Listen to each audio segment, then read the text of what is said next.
अस्सलाम वालेकुम नाज़रीन। प्रोग्राम बिहाइंड द न्यूज़ सां गॾु मायावा जो मेज़बान मेराज हबीब। हज़ारा बिरादरी पारां मछ में 11 खाण पोरियतुनि जे नाहक क़त्ल ख़िलाफ़ सख़्त थध में कोयटा जे ओलंदी बाईपास ते चौथे ॾींहुं बि लाश रखी धरणो जारी आहे। एहतजाज कंदड़नि में मासूम ॿार, औरतूं ऐं पीरसन बि शामिल आहिनि, जॾहिं त उन खां अलावा सिंध जे मुख़्तलिफ़ शहरनि में बि हज़ारा बिरादरी जे 11 मज़दूरनि खे बेदर्दी सां क़त्ल करण वारे वाक़िए ख़िलाफ़ एहतजाजी धरणा जारी आहिनि। सिंध जी राजधानी कराची जे अरड़नि जायुनि ते धरणा हिन वक़्तु हलंदड़ आहिनि, जॾहिं त लाहौर में बि धरणो हलंदड़ आहे, इस्लामाबाद में बि धरणो हंयो वियो आहे। उन खां अलावा बबरले बाईपास ते बि धरणो हंयो वियो आहे। जॾहिं त धरणे ते वेठलनि जो हिकु ई मुतालबो आहे त वज़ीर आज़म इमरान ख़ान धरणे वारे हंधि पहुचे ख़ातिरी कराए, जॾहिं त उन खां अलावा वफ़ाक़ी वज़ीरनि ऐं सूबाई हुकूमत जी केतिरियुनि ई कोशिशुनि बावजूद बि एहतजाज कंदड़नि धरणो ख़त्म करण खां इनकार करे छॾियो आहे। हर क़िस्म जूं ॻाल्हियूं वज़ीर आज़म पाकिस्तान इमरान ख़ान सां मशरूत करे छॾियूं आहिनि। वज़ीर आज़म इमरान ख़ान जी हिदायत ते शेख रशीद धरणे वारे हंधि पहुतो। शेख रशीद पारां मुतासिरनि सां ॻाल्हि ॿोल कई वई। उन पारां इहो चयो वियो त वज़ीर आज़म जे चवण ते हू पहुतो आहे, पर उन बावजूद बि हू नाकाम थियो। जंहिं बाद वज़ीर आज़म इमरान ख़ान जी हिदायतुनि ते वफ़ाक़ी वज़ीर अली ज़ैदी, ज़ुल्फ़ी बुख़ारी ऐं डिप्टी स्पीकर कासिम सूरी काल्ह धरणे वारे हंधि पहुता। धरणे वारे हंधि पहुची वारसनि सां ॻाल्हि ॿोल कई, पर उन बावजूद बि हज़ारा बिरादरी जे माण्हुनि पारां धरणो ख़त्म करण खां इनकार कयो वियो। बलोचिस्तान जो वॾो वज़ीर जाम कमाल, जेको दुबई में मौजूदु हो, उहो बि काल्ह पाकिस्तान पहुतो ऐं अॼु उहो बि धरणे वारे हंधि पहुतो, जंहिं तां बि हज़ारा बिरादरी पारां ॻाल्हियूं करण खां इनकार कयो वियो ऐं धरणो हिन वक़्त ताईं जारी आहे। लाश दफ़नाइण खां बि इनकार कयो पियो वञे। मक़तूलनि जे वारसनि जो इहो चवणु आहे त ॿुधायो वञे त हज़ारा बिरादरी जे माण्हुनि खे क़त्ल कंदड़ केतिरनि कातिलनि खे सज़ा ॾिनी वई आहे। संदन 33 नौजवान गुम आहिनि ऐं संदन अढंगो वर्ताव गुज़िरियल केतिरे ई अरसे खां जारी आहे। उन जो जवाब छो न पियो ॾिनो वञे। वज़ीर आज़म इमरान ख़ान जे अचण ताईं कुझु नथो चई सघिजे। बलोचिस्तान जे वॾे वज़ीर जाम कमाल काल्ह जॾहिं पहुतो, अॼु हू उते पहुतो त हुन पारां बि मुतासिरनि सां ॻाल्हि ॿोल कई वई, पर हज़ारा बिरादरी जे माण्हुनि पारां साफ़ इनकार कयो वियो ऐं उन्हनि जो इहो ई मुतालबो हो त जेसिताईं वज़ीर आज़म इमरान ख़ान धरणे वारे हंधि न ईंदो तेसिताईं हू धरणो ख़त्म न कंदा। जंहिं बाद वज़ीर आज़म इमरान ख़ान पारां बि ट्वीट कयो वियो। वज़ीर आज़म इमरान ख़ान जो चवणु हो त हज़ारा बिरादरी जे ॾुख में हू बराबरि जा शरीक आहिनि ऐं वज़ीर आज़म इमरान ख़ान पारां इहा बि दरख़्वास्त कई वई त लाशनि खे दफ़नायो वञे। हू पाण बि हज़ारा बिरादरी वटि पहुचंदो, जंहिंखां बाद हज़ारा बिरादरी जे माण्हुनि खे मरियम नवाज़ पारां बि दरख़्वास्त कई वई। मरियम नवाज़ पारां बि ट्विटर ते पंहिंजो बयानु जारी कंदे इहो चयो वियो त हिन मुल्क में वज़ीर आज़म इमरान ख़ान अवाम खे जवाबु ॾियनि आहे। हज़ारा बिरादरी खे दरख़्वास्त कई थी वञे त हू पंहिंजनि प्यारनि जा लाश दफ़नाइनि। हीउ को हज़ारा बिरादरी सां पहिरियों वाक़ियो न आहे। गुज़िरियल केतिरे ई अरसे खां हज़ारा बिरादरी जी नस्ल कुशी जो सिलसिलो जारी आहे। हज़ारा बिरादरी सां ज़ुल्मनि जा केतिरा ई वाक़िया थी चुका आहिनि। हज़ारा बिरादरी जे माण्हुनि खे बलोचिस्तान में चूंडे चूंडे मारियो पियो वञे। गुज़िरियल साल 12 अप्रैल ते सब्ज़ी मंडी ते थियल आपघाती धमाके में 20 माण्हू मारिजी विया हुआ, जॾहिं त 40 खां वधीक ज़ख़्मी पिणु थिया हुआ, जंहिं में अक्सरियत हज़ारा बिरादरी जी हुई। हज़ारा बिरादरी जे माण्हुनि पारां उन वक़्तु बि धरणो हंयो वियो हो ऐं उन वक़्तु ॻाल्हियुनि जे लाइ बलोचिस्तान जो वॾो वज़ीर जाम कमाल ऐं उन वक़्तु वफ़ाक़ी गुरू वज़ीर शहरयार आफ़रीदी बि उते पहुता हुआ। जंहिं बाद सदर डॉक्टर आरिफ अलवी बि हज़ारा बिरादरी जे माण्हुनि वटि पहुतो, जिन जा माण्हू शहीद थिया हुआ ऐं उन्हनि खे यकीन दहानी कराई त उन्हनि जे कातिलनि खे गिरफ़्तार कयो वेंदो। 2018 में हुकूमती सतह ते क़ाइमु थियल इंसानी हक़नि बाबति नेशनल कमीशन जी रिपोर्ट मूजिबि सिर्फ़ 5 सालनि में हज़ारा बिरादरी जे 500 खां वधीक माण्हुनि खे टारगेट किलिंग ऐं बम धमाकनि वसीले मारियो वियो। उन ई रिपोर्ट मूजिबि सिर्फ़ 14 सालनि में 2000 खां वधीक हज़ारा बिरादरी जे माण्हुनि खे बेदर्दी सां क़त्ल कयो वियो आहे। हर भेरे आसरा ऐं दिलासा ॾियण खां पोइ हज़ारा बिरादरी ते वरी का नई क़यामत बर्पा थींदी आहे। 2017 जी आदमशुमारी मूजिबि पाकिस्तान में हज़ारा बिरादरी जी आबादी 6 लख आहे, जिन जी अक्सरियत कोयटा में आबाद आहे। डान अख़बार जी हिकु रिपोर्ट मूजिबि त गुज़िरियल 20 सालनि में 80,000 खां 1 लख ताईं माण्हू उन्हनि ते थींदड़ दहशतगर्दी सबबि मुल्क जे मुख़्तलिफ़ शहरनि ऐं दुनिया जे मुख़्तलिफ़ मुल्कनि ॾांहुं मुंतक़िल थिया आहिनि, जंहिंजो वॾो तादाद बि इहो ॿुधाए थो त हज़ारा बिरादरी सां बलोचिस्तान में हिन वक़्त ताईं ज़ुल्मनि जो सिलसिलो बंदि नाहे थी सघियो। हर भेरे हज़ारा बिरादरी ख़िलाफ़ थींदड़ ज़ुल्मनि ते उन वक़्त जी हुकूमत आसरा ॾिए थी, दिलासा ॾिए थी, पर उन बावजूद बि उन्हनि ख़िलाफ़ थींदड़ दहशतगर्दी रुकिजी नाहे सघी। इहो सिलसिलो गुज़िरियल केतिरनि ई सालनि खां जारी आहे। 2000 खां वठी हज़ारा बिरादरी ख़िलाफ़ ही अफ़सोसनाक वाक़िया मुख़्तलिफ़ वक़्तनि में थींदा अचनि था। कुझु अरसो अॻु में आर्मी चीफ भी उते पहुतो, जंहिं पारां बि यकीन दयानी कराई वई हुई त हज़ारा बिरादरी ख़िलाफ़ थींदड़ ज़ुल्मनि ते हू पाण इन ख़िलाफ़ क़दम खणंदो ऐं उन्हनि जे क़ातिलनि खे गिरफ़्तार कयो वेंदो, पर उन ते बि कुझु न थियो। जॾहिं त उन खां अॻु 2013 में जनवरी में जॾहिं हज़ारा बिरादरी जा 96 माण्हू बेदर्दी सां शहीद थिया हुआ ऐं उन वक़्तु असां ॾिठोसीं जॾहिं हज़ारा बिरादरी जे माण्हुनि पारां एहतजाजी धरणो हणियो वियो हो ऐं लाश रखी उहो बि धरणो हणियो वियो, त उन वक़्तु बि इहो ई मुतालबो हो त वज़ीर आज़म पाण पहुचे। जंहिं वक़्तु उन वक़्तु पाकिस्तान पीपल्स पार्टी जे दौर में राजा परवेज़ अशरफ धरणे वारे हंधि पहुतो ऐं हज़ारा बिरादरी खे यकीन दयानी कराई हुई त हुननि ख़िलाफ़ जेके क़दम आहिनि उहे खयां वेंदा ऐं जेके क़ातिल आहिनि उन्हनि खे गिरफ़्तार कयो वेंदो, पर उन बावजूद बि हिन वक़्त ताईं सिलसिलो रुकिजी नाहे सघियो। अचो सभ खां पहिरियां ॾिसूं था एहतजाज कंदड़नि जो छा चवणु आहे, उन्हनि जा कहिड़ा मुतालबा आहिनि, अचो त ॾिसूं। कोयटा में गुज़श्ता 20-25 साल से मुसलसल हज़ारा कम्युनिटी का कत्ले आम किया जा रहा है। कभी हमें टैक्सियों में मार दिया जाता है, कभी बम धमाकों में हमें उड़ा दिया जाता है, कभी मसाजिद में हम कत्ल कर दिए जाते हैं, कभी हमारा खून सड़कों पे बहा दिया जाता है। आखिर हमारा कसूर क्या है? पाकिस्तान बना ही इसीलिए था कि अक़लियतों को उनका हक दिला दिया जाए। क्या हम पाकिस्तान के शहरी नहीं है? जनरल मूसा खान जिन्होंने 1965 में इंडिया से जंग करते हुए जो है वो जंग लड़ी और उनका ताल्लुक भी हज़ारा बरादरी से था। पाकिस्तान के लिए हज़ारा बरादरी ने हज़ारों कुर्बानियां दी है, उसके बावजूद हमें इंसाफ नहीं दिया जाता है। अभी गुज़श्ता 3 दिन से शोहदा के लवाहिकीन अपने शोहदा के जनाजों को जो है सड़क पर रखे हुए बैठे हुए गुज़श्ता 3 दिन से, और उनका मुतालबा सिर्फ इतना है कि वज़ीर आज़म कोयटा तशरीफ ले जाए और उनके मुतालिबात सुने। तो क्या अक़लियतों का पाकिस्तान में इतना भी हक नहीं है? मटसाने बाबत प्रोग्राम में पाण ज़िक्र कंदासीं। असांखे हिन वक़्तु फ़ोन लाइन ते जॉइन कयो आहे सुप्रीम कोर्ट बार एसोसिएशन जा अॻूणा सदर आहिनि, बलूचिस्तान वासी आहिनि, अमानुल्लाह कंडाणी साहब। सर, अवां जी वॾी महिरबानी प्रोग्राम में जॉइन करण जे लाइ। जॾहिं त ॿिए पासे मूंसां गॾु मौजूदु आहिनि सिंध टीवी न्यूज़ कोयटा जा ब्यूरो चीफ आहिनि, सीनियर सहाफ़ी ऐं तजनिगार जावेद लांगा। जावेद, अवां जी बि वॾी महिरबानी प्रोग्राम में जॉइन करण जे लाइ। जावेद, सभ खां पहिरियां अवां ॿुधाइजो, ज़ाहिरा ही जेका सूरत हाल असांखे नज़र अचे पई गुज़िरियल 4 ॾींहंनि खां, हिन वक़्तु ताज़ी सूरत हाल कहिड़ी आहे ऐं छा वज़ीर आज़म इमरान ख़ान पारां ट्वीट कयो वियो, उन हवाले सां का अपडेट साम्हूं अची सघी आहे त हू कॾहिं पहुचे पियो धरणे वारे हंधि? महराज महिरबानी, सूरत हाल त ऑलमोस्ट साॻी आहे गुज़िरियल 4 ॾींहंनि खां।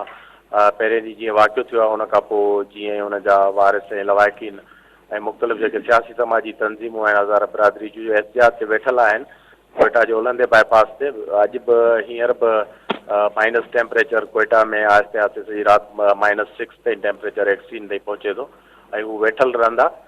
सूरत हाल एज़ इट इज़ आहे। अॼु वज़ीर आला बलूचिस्तान तरफ़ां बि प्रेस कॉन्फ्रेंस खां पोइ एफर्ट कई वई त हज़ारा बिरादरी जे हमायतीन सां ॻाल्हाइजे ऐं उनखे घटि में घटि राज़ी कजे हिन ते त लाशनि जी तदफ़ीन थिए उन खां पोइ, पर उन्हनि उन्हनि जी दरख़्वास्त जेका आहे उहा टर्न डाउन करे छॾी। अहिड़ी तरह सुबुह जो अॼु वफ़ाक़ी वज़ीरनि जो हिकिड़ो डेलीगेशन अली ज़ैदी जी सरबराही में हिते आयल हो। ज़ाहिर आहे इस्लामाबाद तरफ़ां हिकिड़ी एफर्ट हुई त उन्हनि जी शायदि कम्यूनिटी ऐं फेथ एफिलेशन जे हवाले सां शायदि इन्फ्लुएंस करे सघनि उनखे, पर इहा बि एफर्ट बज़ाहिर नाकाम पई आहे। ऐं वज़ीर आज़म जो ट्वीट साम्हूं आयो आहे त बलूचिस्तान सरकार जे असां मुख़्तलिफ़ ज़रियनि सां ॻाल्हायो पिए त अहिड़ी का तयारी सुभाणे ताईं नज़र में कोन पई अचे जंहिंसां वज़ीर आज़म जे अचण जो कोई इम्कान हुजे, न को अहिड़ो को सिक्योरिटी प्लान आहे। वज़ीर आज़म जे ट्वीट मां बि लॻो पियो त को अहिड़ो तकिड़ो हुनजो कोयटा जे दौरे जो को सूरत हाल पैदा नथी थिए। इन करे मुतालबो जेको आहे उहो वज़ीर आज़म जे अचण ऐं आला सतह ते ॻाल्हाइण जो आहे जेको मुज़ाहिरीन तरफ़ां बरक़रार आहे अञा ताईं। करण साहब, अवां ॿुधाइजो सर, ज़ाहिरा ही को हाणे जो मामिलो न आहे, 2000 खां वठी ही सिलसिला असां ॾिसंदा पिया अचूं ऐं जेके रिपोर्टूं साम्हूं अचनि पियूं त चूंडे चूंडे हज़ारा बिरादरी जे माण्हुनि खे बेदर्दी सां बलूचिस्तान में क़त्ल कयो पियो वञे। बुनियादी तौर ते इन जा कारण कहिड़ा आहिनि ऐं अवां जी इन ते छा राय आहे सर? बिस्मिल्लाहिर्रहमानिर्रहीम। राय साहब, ॻाल्हि इहा जो असां पॉलिटिकल वर्कर आहियूं ऐं अलहमदुलिल्लाह मां बतौर सेनेटर कंट्रीब्यूट कयो आहे सेनेट जे अंदरि बि और बाद में बि। बदकिस्मती इहा आहे जो असां बलूचिस्तान खे हिकिड़ो अहिड़ो इलाइक़ो रखणु चाहियूं था जीअं फ़लस्तीन ऐं इसराइल जो मामिलो हुजे। मां कश्मीर जी मिसाल नथो ॾियां, मगर इहो आहे जो उते मैदान जंग बलूचिस्तान ठाहिणु चाहियूं था। हिकिड़े अरसे खां ख़ासि तौर 1999 में जॾहिं खां परवेज़ मुशर्रफ जेका इक़्तिदार कब्ज़ो कयो, उन खां बाद जेके जाली इंतिखाबात थिया 2002 खां वठी अॼु ताईं, जॾहिं खां इहे 10 साल जे गुज़रिया आहिनि, गुज़िश्ता 20 साल, तो उन जे अंदर इलेक्शन भी फ्रॉड आहे बलोचिस्तान में। बलोचिस्तान बाकायदा कब्जो थी चुको आहे और जेसिताईं पॉलिसी शिफ्ट न थिए, ये बहानो अफगानिस्तान जो या काथों जो, ये अफगानिस्तान में अमन थी वियो आहे, तालिबान सां ख़ैर थी वियो आहे, मगर बलोचिस्तान में अमन नथो थिए। बाक़ी हिते बलोचिस्तान में का सावरनिटी कोन्हे, का हुकूमत कोन्हे, का निज़ाम कोन्हे। माज़रत सां मुंहिंजो त इहो राय आहे, ये न हालात ख़राब ठीक थींदा न कोई कंदो जेसिताईं इहो सिस्टम हले थो। जेसिताईं सिस्टम खे चेंज न कबो, इदारनि जा जेके रोल आहे उहे ख़तमु न थींदो, बलोचिस्तान में आज़ादु इलेक्शन न थींदा। ऐं उहो हिकु ख्वाबु आहे, उन जे लाइ मां डिमांड बि नथो कयां, कंहिं को डिमांड कयां। मां ॾिसां थो सभु उन में इन्वॉल्व आहिनि, हिकिड़े नंढे फ़र्द को वठी मथे ताईं कोई निज़ाम खे तब्दील करणु नथो घुरे। असांजा पंहिंजा जेको पार्लियामेंट आहे उहो बि कंप्रोमाइज़ कयल आहे। सेनेट जे इलेक्शन में तव्हां ॾिठो, जॾहिं अदम एतमाद नाकाम थियो, कंहिंखे कुझु थियो आहे? आराम सां वेठा आहिनि, न त जमहूरी सियासी माण्हू ज़ाहिरी तौर ते कन्नड़ साहब निज़ाम असांखे इहा सूरत हाल बलोचिस्तान में गुज़िरियल केतिरे अरसे खां नज़र अचे पई। जावेद, तव्हां ॿुधाइजो, जीअं करनाणी साहब पारां ॿुधायो वियो, ख़ासि करे जेका हज़ारा बिरादरी सां ही वेदन थिए पई, ही को ज़ाहिर जीअं मां ज़िक्र कयो पियो, पहिरियों वाक़ियो न आहे। 2000 खां वठी हिन वक़्त ताईं हज़ारे माण्हू आहिनि जिन खे बेदर्दी सां क़तल कयो वियो आहे। ऐं हिकिड़ी रिपोर्ट मूजिबि त लखे माण्हू आहिनि जेके कोयटा छॾे ॿियनि शहरनि ॾांहुं, ॿियनि मुल्कनि ॾांहुं उन्हनि उहे विया आहिनि गुज़िरियल कुझु सालनि में। त ख़ासि करे इन कम्यूनिटी सां जेको कुझु थिए पियो बलोचिस्तान में, इन जा कारण अवां कीअं पिया ॾिसो सर?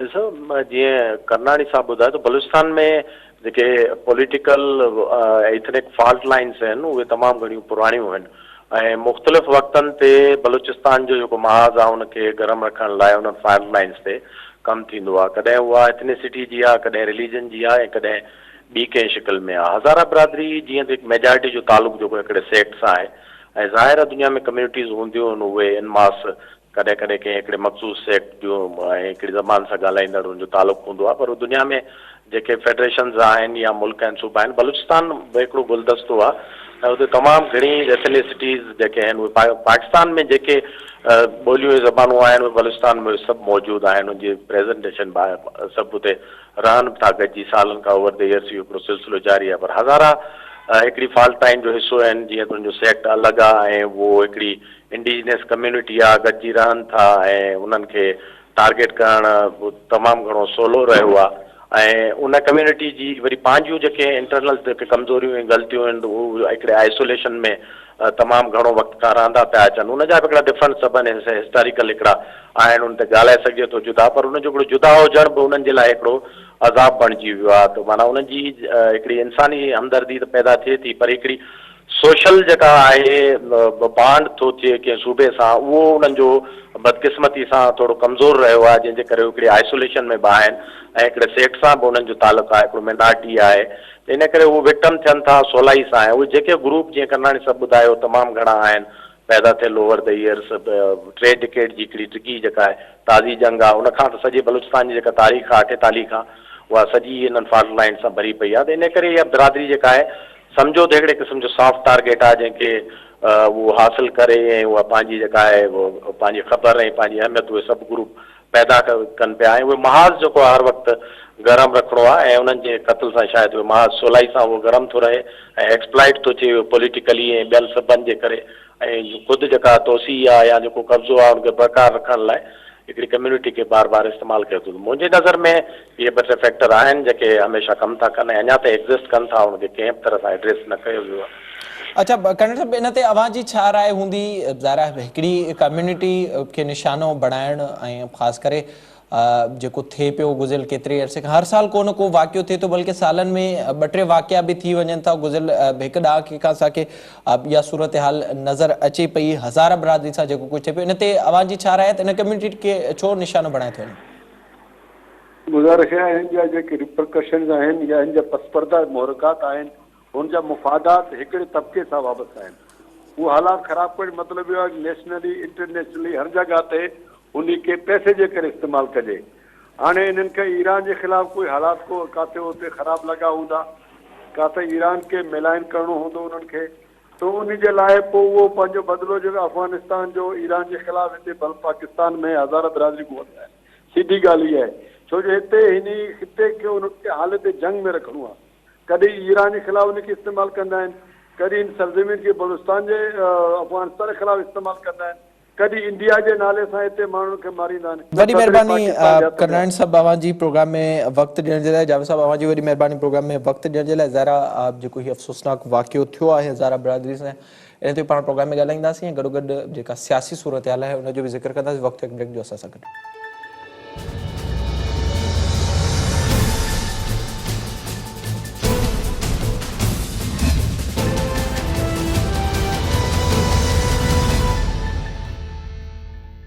वेलकम बैक नाज़रीन। प्रोग्राम जे सिलसिले खे अॻिते वधाईंदासीं। हज़ारा बिरादरी जे हवाले सां पाण प्रोग्राम में ज़िक्र कंदासीं, सियासी मामलनि ते बि ॻाल्हाईंदासीं। मूंखे स्टूडियो में जॉइन कयो आहे पाकिस्तान पीपल्स पार्टी जा सीनियर अॻुवाणा आहिनि MP आहिनि डॉक्टर सोराब सर्की साहब। सर वॾी महिरबानी, thank you so much join करण जे लाइ। ऐं वीडियो लिंक ते मूंसां गॾु मौजूद आहिनि opposition leader and Sindh assembly जा फिरदौस शमीम नकवी साहब। नकवी साहब बहुत शुक्रिया आपका भी प्रोग्राम में वक्त देने के लिए। बताइएगा ये जो अफसोसनाक वाकया हुआ है कोयटा में, ज़ाहिर लवाहिकीन का एक ही मुतालबा है कि खान साहब खुद वहां पर पहुंचे, तो क्या अब तक इसी तरह से वो वहीं पर ही बैठे हुए हैं? खान साहब को पहुंचना नहीं चाहिए वहां पर जितना जल्दी हो सके? देखिए, मैं समझता हूँ पहले तो इंसानिया के ऊपर जितने गम और गुस्से का इजहार किया जाए वो कम से कम है। असल में पाकिस्तान में बहुत सारे सानियात हो रहे हैं, होते हैं, और वज़ीर आज़म ने इस बात की यकीन दहानी दिलाई है कि वो कोयटा जाने को तैयार हैं, और साथ साथ ये है कि 2 वफाकी वज़रा इस वक्त वहाँ मौजूद हैं। उससे पहले शेख रशीद साहब और कासिम सूरी साहब गए हैं। पहली कोशिश ये है कि वो हजरात दफना दें, और उसके बाद वज़ीर आज़म भी वहाँ पहुँच रहे हैं और उनसे के ताज़ियत भी करेंगे और मुलाकात भी करेंगे। मैं ये समझता हूँ कि मेरा ख़ुद ताल्लुक़ अहल तशी से है, और जो सूरत हाल हमारी कौम में इस गम गुस्सा है, उसमें मैं अकाबरीन कौम से दरख्वास्त करूँगा कि वज़ीर आज़म ने ये जो बात कही है, जैसे कि तमाम शराइत जो उनकी हैं उसमें से मान ली गई हैं सिवाय 2 के। एक जो इस्तीफ़ा की बात थी कि वज़ीर आज़म जो है बलूचिस्तान की गवर्नमेंट को डिसमिस करें, वो गवर्नर तो रेकमेंड कर सकते हैं, वज़ीर आज़म नहीं कर सकते कानूनी तौर पे। और दूसरी चीज़ ये है कि बलूचिस्तान के सूबे में इस वक्त हमारी कौम एक दहशतगर्दी और बाकायदा इन्फिल्ट्रेशन फेस कर रही है, और उसकी वजह से बहुत सारे सिक्योरिटी पैरामीटर्स को भी देखना पड़ता है, और मुल्क की सालमियत और मुल्क के मुस्तक़बिल के लिए जो फैसले करने हो, ये उसमें थोड़ी दूर अंदेशी चाहिए होती है। जज्बात से हम बिल्कुल आगाह हैं, जज्बात की कदर भी करते हैं। जो हज़ारा कम्युनिटी के साथ खुसूसन और अहल तशी के साथ बिलअमूम हुआ है और हो रहा है, उसमें ये ज़रूरत है कि वो अनासिर जो इन कामों में मुलव्वस हैं उनको कैफ़र किरदार तक पहुँचाया जाए। हमारे मुल्क में हमारी अफवाज में उनको सलाम पेश करना पड़ता है कि उन्हीं ने अपनी जानें दे के बड़ी हद तक दहशतगर्दी पे काबू पा लिया है। हज़ारा कौम को भी सलाम करने की ज़रूरत है कि मुस्तकिल 2007 से उनको बलूचिस्तान में निशाना बनाया जा रहा है, और हर अदवार में ये हुआ है, और ये वाला सानिया तो 2017 के बाद हुआ है। उससे पहले ज़ायरीन की बसें हुई हैं, लेकिन हज़ारा कम्युनिटी को टारगेट 2017 के बाद अब फिर किया जा रहा है। तो मैं समझता हूँ कि जो जज्बा और जोश उन्होंने दिखाया है, जिस होश के साथ उन्होंने कभी इस मादर वतन को बुरा नहीं कहा, उन्होंने बड़े, मैं कहता हूँ, सब्र का दामन पकड़ा हुआ है, और उसको जितना सराहाया जाए वो कम है।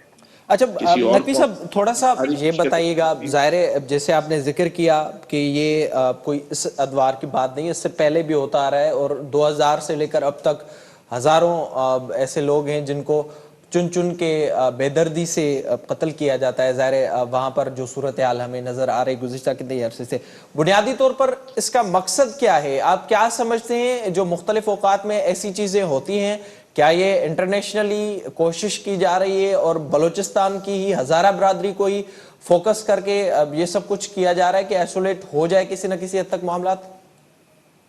देखिए, मैं समझता हूँ कि जब भी बाहर की कुव्वतें होती हैं वो माशरे की फॉल्ट लाइंस को एक्सप्लॉइट करती हैं, और जो मिसगाइडेड लोग हैं उनको वो अपनी तरफ ला के उनको इस्तेमाल कर जाती हैं, और ये मिसगाइडेड लोगों को कॉन्सिक्वेंसेस का अंदाजा नहीं होता। जैसे आपको पता है हमारा मुल्क खुदकश बमबारी का कितनी हुई है, हजारों जानें गई हैं, अरबों रुपए का नुकसान हुआ है, और उन सब से जो वादे करके उन बच्चों को मिसगाइड करके इस्तेमाल किया जाता था।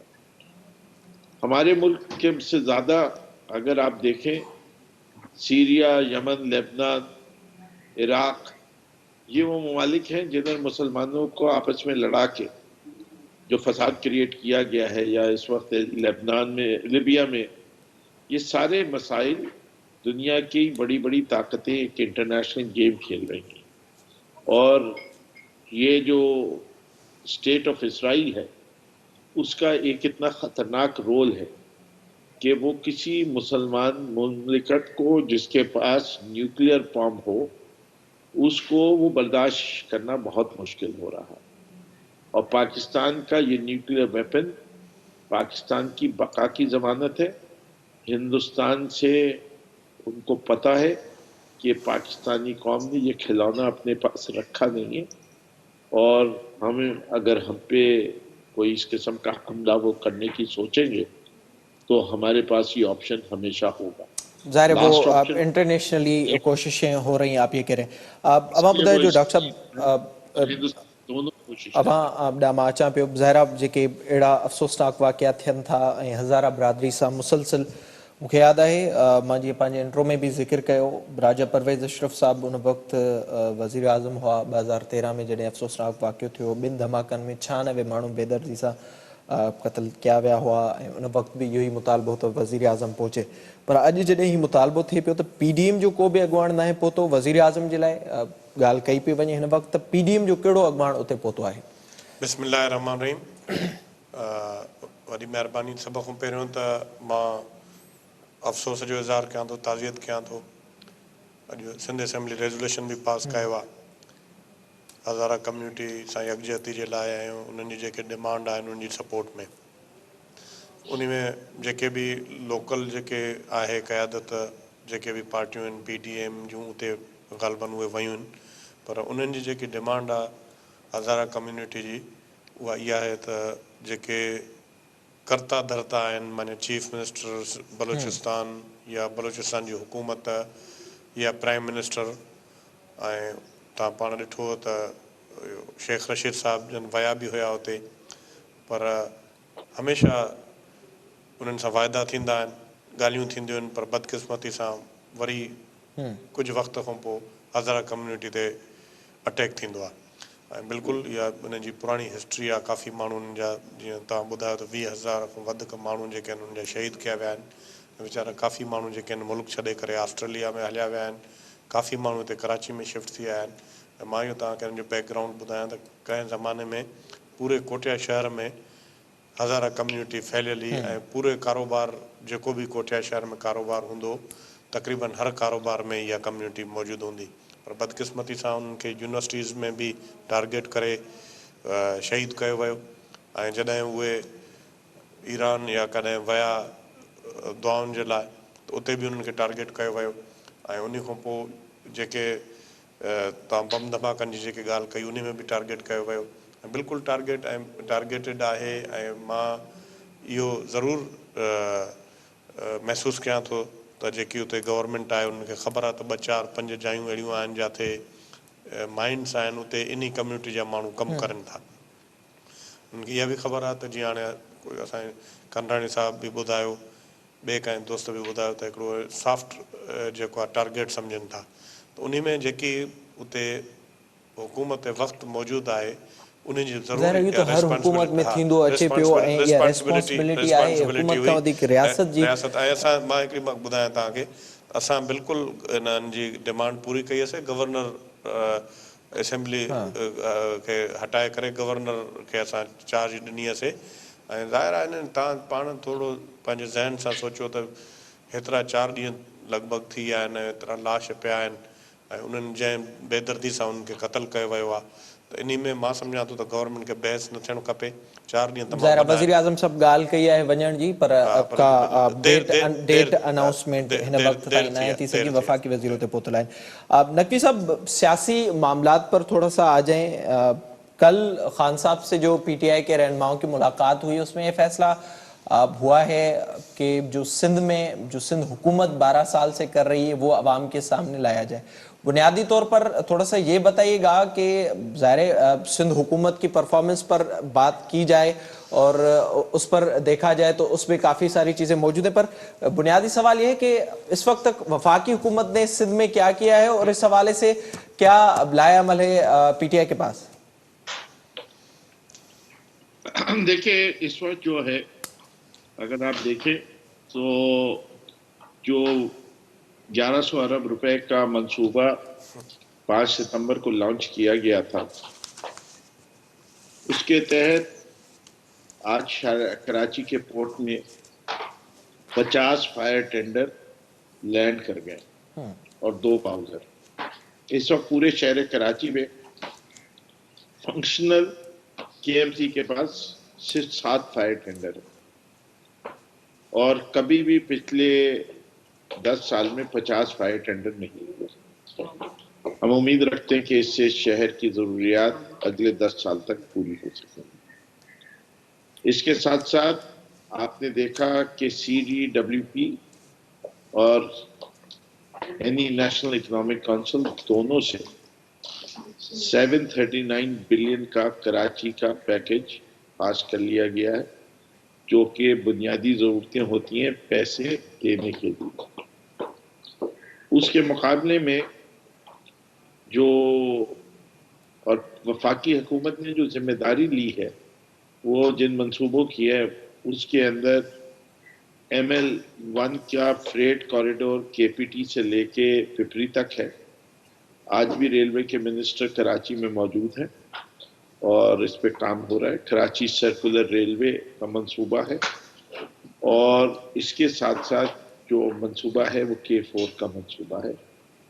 ग्रीन लाइन के सिलसिले में अब हम बड़े वाज़ेह तरीके से कह सकते हैं कि 80 बसों का ऑर्डर दे दिया गया है और वो जून के महीने में इंशाल्लाह कराची होंगी, अगर कोविड की वजह से कोई डिले ना हो या कोई और फोर्स मेजर कंडीशन ना हो।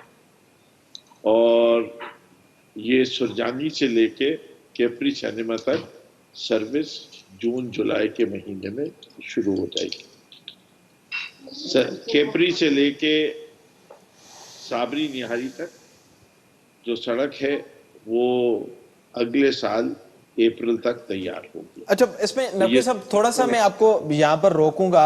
आपने जिक्र किया सर्कुलर रेलवे का, उसमें हमने देखा ज़ाहिर अहकामात थे अदालत के, उसके बाद शुरुआत हुई, शेख रशीद साहब ने यहाँ पर आकर इफ्तिताह किया, उसका अब क्या बना है और अब कैसे वो काम कर रही है, थोड़ा सा बताइएगा, क्योंकि ज़ाहिरी तौर पर तो वो अभी तक अधूरा इफ्तिताह हुआ और उसके बाद हमने देखा कि जो वो नुकसान में भी जा रही थी और इस वक्त तक वो मुकम्मल नहीं हो सका। ये भी खबरें आई थी कि उसको कराची ट्रांसफॉर्मेशन प्लान से निकाल दिया गया है KCR को। देखिए, पहली चीज तो ये है कि बड़ी माजरत के साथ चीफ जस्टिस साहब का मैं कंटेम्प्ट ऑफ कोर्ट पे हूँ या नहीं हूँ असेंबली में बात नहीं कर रहा, लेकिन क्योंकि आपने सवाल ऐसा पूछा है कि मुझे मजबूरन एक ट्रांसपोर्ट इंडस्ट्री से और ट्रांसपोर्टेशन के सब्जेक्ट में महारत रखने वाले के हैसियत से के पास मेरे पास एक मास्टर्स डिग्री इस फील्ड की है, ये कह सकता हूँ कि ये जो कराची सर्कुलर रेलवे जो इस वक्त चल रही है, इसका उस कराची सर्कुलर रेलवे से कोई ताल्लुक नहीं है जो इन्विसेज की गई है कराची के मास ट्रांजिट के मसाइल के हल से। अच्छा, कराची के मास ट्रांजिट के मसाइल के हल का जो डिज़ाइन है اس کے اندر ضروری ہے کہ لوگ جو ہے وہ ماڈرن مینس کے ذریعے، ماڈرن کیریجز کے ذریعے سر اور with نقوی صاحب facilities، پھر یہ بتائیے گا کہ اس منصوبے کو کیوں شامل کیا گیا کے سی آر کو؟ جی کے سی آر کو پھر کیوں شامل کیا گیا؟ وفاق اور سندھ حکومت دونوں کی جانب سے ظاہر ہے اس میں جو کچھ ہوا ہم نے دیکھا. دو چیزیں، ایک اسٹڈی ہوئی تھی اور ڈاکٹر صاحب آپ کے ساتھ موجود ہیں، سنجیدہ آدمی ہیں اور ہم بڑے اچھا مراسم رکھتے ہیں، دونوں بڑی تہذیب کے دائرے میں ہمیشہ ایک دوسرے کے لیے عزت کے ساتھ گفتگو کرتے ہیں. وہ میں جو باتیں کہہ رہا ہوں اس کو ویریفائی بھی کر دیں گے کہ 2007 میں جائکا کی ایک ٹیم آئی اور اس نے 2010 میں ایک اسٹڈی فائنلائز کی اور اس نے کراچی کے ماس ٹرانزٹ کے ایشو کے اوپر وہ اسٹڈی تھی جس میں انہوں نے 7 بی آر ٹی روٹس اور ایک سرکولر ریلوے آئیڈینٹیفائی کی as a solution to Karachi's transport problems. اور اس بات کو لیتے ہوئے ایک فیصلہ ہوا اور 3-4 لائنوں کے اوپر کام شروع کرنے کی بات ہوئی. گرین لائن جو ہے 2015 کے آخر میں لے لی گئی کہ وفاق اس کو بنا کے دے گا صرف انفراسٹرکچر. 2018 میں جب بسوں کی بھی ذمہ داری 2018 میں نہیں 2019 کے شروع میں بسوں کی بھی ذمہ داری وفاق نے لی کیونکہ سندھ حکومت 2018 تک بسیں نہیں لائی تھی اور ان کا کہنا یہ تھا کہ انفراسٹرکچر کیونکہ مکمل نہیں ہوا اس لیے ہم نے نہیں آرڈر کی. اب اس بحث میں جانے یا نہ جانے لیکن ایک کمپلیٹ ذمہ داری وفاق نے سنبھال لی 2019 کے اوائل سے اور اس کے بعد اب امید ہے کہ 2021 کے جون میں بسیں بھی آ جائیں گی، آئی ٹی ایس سسٹم بھی آ جائے گا. یہ 2 چیزیں انیشلی ذمہ داری تھی سندھ گورنمنٹ کی. اچھا اس میں ڈاکٹر صاحب کا میں موقف لے لوں، ظاہر ہے آپ کی بات آ چکی. ڈاکٹر صاحب عوام بدائے جو جی نقوی صاحب بداयो 2018 में बि वाइदा थिया उन खां पहिरियां नासिर शाह साहब अवेस कादिर शाह साहब ऐं हिन वक़्त ताईं वाइदा थियनि पिया कराची में मंसूबनि जे हवाले सां ख़ासि करे ट्रांसपोर्ट जो जेको वॾो इशू रहियो आहे त उन हवाले सां के फ़ैसिला सिंध हुकूमत छो न आहे करे सघी? हालांकि हिन वक़्तु जेका करंटली सूरत हाल आहे उन में त सभु पावर सिंध हुकूमत वटि मौजूदु आहे. वॾी महिरबानी तव्हांजी. जीअं नक़वी साहब तव्हांखे ॿुधायो बिल्कुलु मां उन खे इन ॻाल्हि जी खे इंडोस कयां थो त के सी आर जेकी आहे उहा जेको रूट आहे या पुराणी जेकी ट्रेन आहे उहा जीअं हाणे पूरे लाहौर में या इवन मुल्तान में ऐं इस्लामाबाद पिंडी में जदीद तरीन जेके आहिनि उहे बसियूं हलनि थियूं. उन में जेकी इहा ज़िमेदारी खईं सॼी जेकी बि तव्हां ख़बर आहे त उहा पोइ जेकी फेडरल गवर्नमेंट हुई ग्रीन लाइन ऐं ॿिया जेके मनसूबा उहे उन शुरू कया ऐं उहे मनसूबा बदकिस्मती सां उहे उन टाइम ते उहे पूरा न करे सघिया. ऐं हिन महिल ताईं जेके असांजी डिस्कशन थी आहे जेकी 100 इख़्तिलाफ़ात जे बावजूदु पी टी आई सां एन एफ सी अवार्ड जा पैसा न मिलनि था या ॿिया जेके इशू आहिनि या जेको असांखे क्रिटिसाइज़ कयो वञे थो ज़ाती हमला कया वञनि था उन जे बावजूदु असां उन्हनि जेकी इनिशिएटिव वरितो त असां उन्हनि सां बिल्कुलु साकार करण जे लाइ तयारु वेठासीं. ऐं जेके असां ते जेकी ज़िम्मेवारी ॾिनी वई फंड्स ॾियण जी तव्हां ख़बर आहे त काफ़ी अहिड़ा फंड्स आहिनि जेके असांजा ऑलरेडी पहिरें बजट में बि असांखे पहल आहे विधल आहे ऐं उन में वरी उन में थोरी घणी जेकी लेट थी आहे उहा बि तव्हां ख़बर आहे त उहा मर्कज़ जे पासिनो थी आहे. बाक़ी जेके मनसूबा हाणे कल्ह टियों ॾींहुं मनसूबो बिलावल साहिबु जेको इफ़्तिताह कयो ॿिया जेके असांजा मनसूबा जेके आहिनि उहे मनसूबा जेके बि असां शुरू कया आहिनि हिते कराचीअ जे अंदरि सिंध गवर्नमेंट अलहमदुलिल्लाह उहे टाइम ते पूरा कया आहिनि. बाक़ी इहा ॻाल्हि शमीम साहिब बि इन ॻाल्हि खे तस्लीम कंदो. पूरी दुनिया जे अंदरि जेकॾहिं का तरक़ी थी आहे या उते कमु थियो आहे उते वॾे में वॾो किरदारु जेको अदा कयो आहे उहा लोकल गवर्नमेंट कयो आहे. ऐं इहो सूबाई हुकूमतूं या मर्कज़ पंहिंजी जाइ ते पर जेके ग्रास रूट लेवल जा हिकिड़ो वाहिद डिपार्टमेंट आहे पूरे डिपार्टमेंट में जंहिंखे लोकल गवर्नमेंट माने उनखे गवर्नमेंट जेको दर्जो मिलियल आहे उन में बिलावल साहिबु जेकी ॻाल्हि कई क्रिटिसाइज़ कयो वियो त जेको इंफ्रास्ट्रक्चर जेको ठहणु खपे खरबें रुपया जेके विया उहो प्रॉपर वे में कमु न थियो. हिकिड़ी जमायत जी हिते हुकुमरानी रही ऐं बदकिस्मती सां हाणे जेके सूरत हाल आहे इहे त हाणे सभु जेके आहिनि जीअं शमीम साहिबु चयो वञे तमामु पुराणो बहितरीनु दोस्त आहे भलो माण्हू आहे ऐं उन कुझु ॾींहं अॻु में हिकिड़ी सिधी ॻाल्हि बि कई अथव, तव्हां आवाम सां ज़ुल्म कयो था, जंहिंजे करे गैस जे हवाले सां गैस जे हवाले सां, बयान जंहिंजे वापसि वरितो करे ऐं असांखे बि कॾहिं कॾहिं जेको आहे पंहिंजी गवर्नमेंट जी तरफ़ां सही ॻाल्हि करण ते असांखे बि जेको आहे इहो ॿुधणो पवंदो आहे, तव्हां अहिड़ी ॻाल्हि छो कई। बिल्कुलु असां इहा अञा पाकिस्तान पीपल्स पार्टी जी हुकूमत रही आहे हिते अञा, छाकाणि त राजधानी आहे असांजी, अञा वधीक असांखे कमु करणु खपे हिते। असां इन शइ खे नकवी साहब, केसीआर पर जो बजट था, अगर मैं गलत नहीं हूँ तो तकरीबन 150 अरब के करीब था और उसमें बहुत सा हिस्सा खर्च हो चुका है। अब ये चीज सामने आ रही है कि वो तो कमा कर ही नहीं दे रही और उसकी जो पूरी सीटें हैं वो तो खाली जा रही हैं। तो अब क्या हो, इसका बुनियादी तौर पर जिम्मेदार कौन है? और अगर ये शुरू भी हुआ था, ज़ाहिर है वफाकी हुकूमत और सिंध हुकूमत बैठे भी थे, आपकी हुकूमत पीटीआई की हुकूमत आने के बाद भी, तो इन चीजों पर गौर क्यों नहीं किया गया फिर? देखिए, मैंने आपसे पहली चीज ये कही कि मैं हमारे चीफ जस्टिस साहब से माजरत के साथ कि ये केसीआर का मंसूबा वो नहीं है जो केसीआर जो एक्सपर्ट्स के उस पर कही गई। ये जस्टिस साहब की हिदायत तो है कि 6 महीने में केसीआर शुरू कर दो, लेकिन ये इतना आसान काम नहीं है कि जो 6 महीने में शुरू हो जाए। इसके अंदर मॉडर्न टिकटिंग सिस्टम आना है, मॉडर्न कैरेजेस आनी है, पूरा रेलवे ट्रैक चेंज होना है, इसके ऊपर ये 40 किलोमीटर का जो है इसमें तकरीबन 24 किलोमीटर ओवरहेड है, जो चीज़ें इतनी जल्दी बन नहीं सकती। और ये सब चीज़ें क्यों ज़रूरी हैं, इसकी इसलिए ज़रूरी है कि जर्नी टाइम जो है और ट्रेन की स्पीड जो है वो ऐसी हो कि लोगों को वो एक सहूलत लगे कि अगर आप मलीर से बैठें और आपको सिटी स्टेशन पहुंचना हो तो सड़क के ज़रिए अगर आपको 40 मिनट लग रहे हैं तो ट्रेन के ज़रिए आप 20 मिनट में पहुंच जाएं या 15 मिनट में पहुंच जाएं। तब लोगों को जब टाइम की बचत होगी तो वो इसकी तरफ राग़िब होंगे, वरना लोग राग़िब नहीं होंगे। इस वक्त वही पुराने ट्रैक पे और वही पुरानी स्पीड पे जब ट्रेनें चल रही हैं और उनमें बैठने और ना इंटरनेट की सहूलत ना दूसरी चीज़ें हैं, तो उसके अंदर राइडरशिप इतनी होगी नहीं, और ये सिर्फ एक नुकसान करती रहेगी। कराची सर्कुलर रेलवे 1994 में जब बंद की गई थी तो उसके बंद करने की वजह भी नुकसान थी, वरना ये कराची सर्कुलर जब 74 में चली थी तो उस वक्त बहुत अच्छी चल रही थी, बहुत लोगों ने इस्तेमाल किया, लेकिन वक्त के साथ वो फाटकों का और सड़कों के निज़ाम की वजह से इस ट्रेन के ट्रैवल के औकात जो है इतने बढ़ते चले गए कि लोगों ने इसका इस्तेमाल छोड़ दिया। अच्छा नकवी साहब, इसमें थोड़ा सा ये बताइएगा, क्या इस पर जो मामलात आप अभी बता रहे हैं, इस पर पहले स्टडी नहीं की गई हुकूमतों की तरफ से, या फिर जब से पीटीआई की हुकूमत आई है उस पर ज्यादा फोकस हमने देखा भी? आप चीफ जस्टिस साहब का जिक्र कर रहे हैं, वो ज़ाहिर है कुछ सालों से मामला, उससे पहले ये बात आती थी ज़हनों में और बार बार इस चीज की बात हो रही थी, तो क्या इस पर पूरी स्टडी नहीं हुई, या फिर अब ये चीजें पता चल रही रिजल्ट्स आने के बाद कि ये तो हमने अरबों रुपए गवा दिए?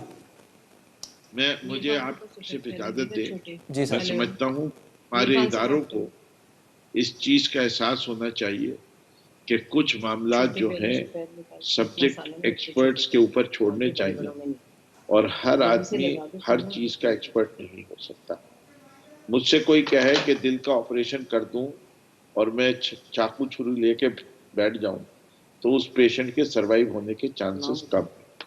तो इसीलिए जो जिसका काम है वो उसी को भाता है, हम उस काम को कर सकते हैं, डिटेल में देख सकते हैं। मास ट्रांजिट सिस्टम्स के लिए इन डेप्थ स्टडीज चाहिए होती हैं और बड़ी एक्सपर्ट डिजाइनिंग चाहिए होती है। इसके अंदर जो प्रिलिमिनरी डिजाइन वर्क हुआ हुआ है, डिटेल डिजाइनिंग इस मंसूबे की अभी तक शुरू ही नहीं की गई, जिससे कि कोई कंसल्टेंट ही नहीं अपॉइंट हुआ। आपने इशारतन ज़ाहिर इदारों को कह दिया कि इसका मतलब हुकूमत की क्या कराई। जी सर, कंप्लीट प्लीज। नकवी साहब, मैं कह रहा हूं कि आपने जो इदारों की बात की, ज़ाहिर है उसमें वफाकी हुकूमत, पीटीआई की हुकूमत भी शामिल थी इसमें। नहीं जी, क्योंकि इसमें यूं नहीं है, एक्सपर्ट हैं, बताएंगे ये जो है मंसूबा कब तक कंप्लीट होगा आपके मुताबिक? 6 महीने नहीं, कितना टाइम लेगा? कंफर्म कर देंगे کہ یہ منصوبہ اب سے کوئی 6-7 مہینے پہلے تک صوبائی منصوبہ تھا. صوبائی حکومت اس کو سی پیک کا حصہ بنانا چاہ رہی تھی. یہ چیف جسٹس صاحب کے آرڈرز ہیں کہ اس کو سی پیک میں سے نکال کے حکومت پاکستان اپنے پیسوں سے مکمل کرے, اور یہ چیف جسٹس صاحب کے اس کہنے کے اوپر یہ وفاق کے پاس گیا ہے, اور اس کا کچھ حصہ جو ہے وہ سندھ حکومت کے پاس ہے, جس میں انہوں نے کہا کہ جو اوور ہیڈ بریجز بنانے ہیں وہ سندھ حکومت میں بنانے ہیں, جو گھروں کو لوگ جن کے گھر منہدم کیے ان کو آلٹرنیٹ ہاؤسنگ جو ہے وہ سندھ حکومت نے دینی ہے. البتہ ٹریک اور اس ٹریک پہ چلنے والی گاڑیاں لانے کی اور انجن لانے کی ذمہ داری وفاق کے پاس ہے.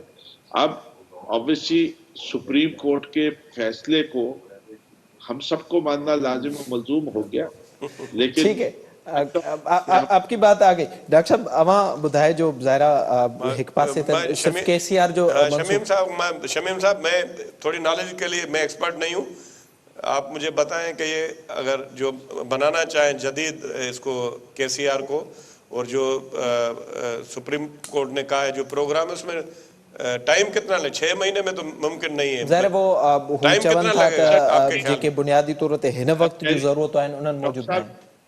اس کے اندر میرے خیال سے سب سے پہلے تو اس کی فائنینشیل فیزیبلٹی اسٹڈی ہوتی ہے, جس میں یہ دیکھا جاتا ہے کہ کتنے لوگ اس کو استعمال کریں گے.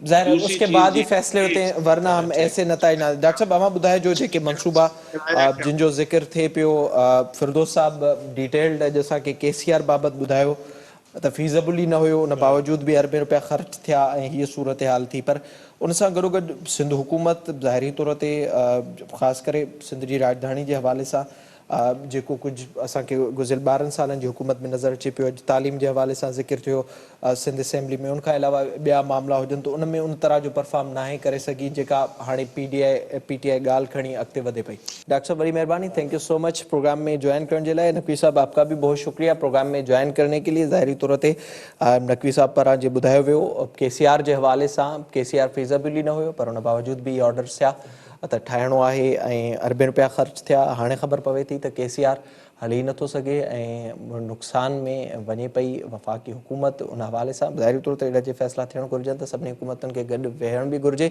ऐं उन ते मुकमल स्टडी करण जी बि ज़रूरत आहे. इन प्रोग्राम जो वक़्तु पंहिंजी ॿुधाइण ते पहुतो. पंहिंजे मेज़बान मिराज हबीब खे ॾींदा इजाज़त. अल्लाह ने